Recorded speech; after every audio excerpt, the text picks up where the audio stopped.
If you constantly have to force something to work, you have to ask yourself an honest question. Is God actually in this? Or am I trying to make it happen? Because not everything we're holding on to is something God is trying to grow.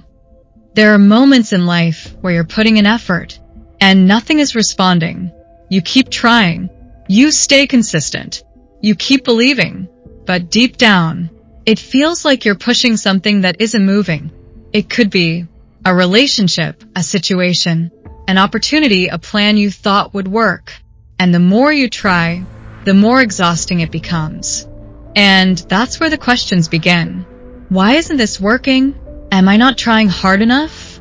Did I miss something? Because from your perspective, you're doing everything right.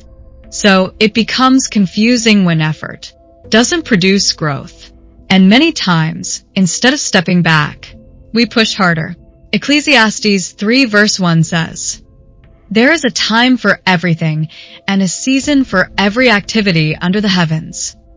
This verse reveals something very important. Not everything is meant for every season.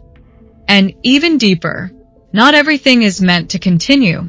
We often assume that because something started, it must be sustained.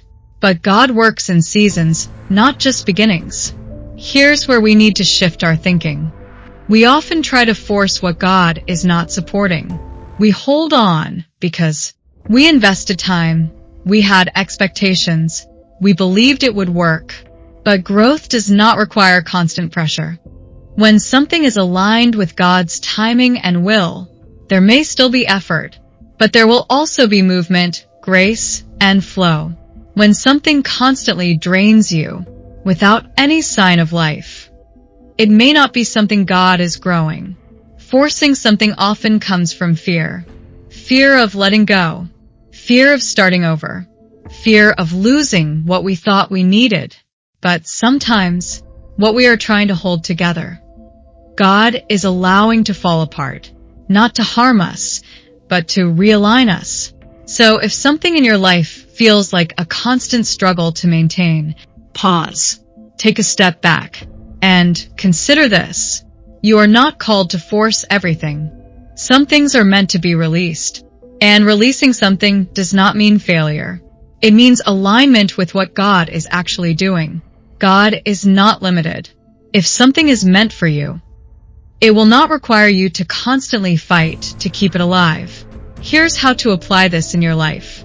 1. Pay attention to what feels forced versus what flows. 2. Ask, is there life here? Or just effort? 3. Be willing to release what God is not growing. This doesn't mean giving up easily. It means discerning wisely. If this message gave you clarity today, subscribe. This channel exists to help you understand what God is doing in seasons that feel confusing. And remember, you don't have to force what God is not growing. Trust what He is sustaining.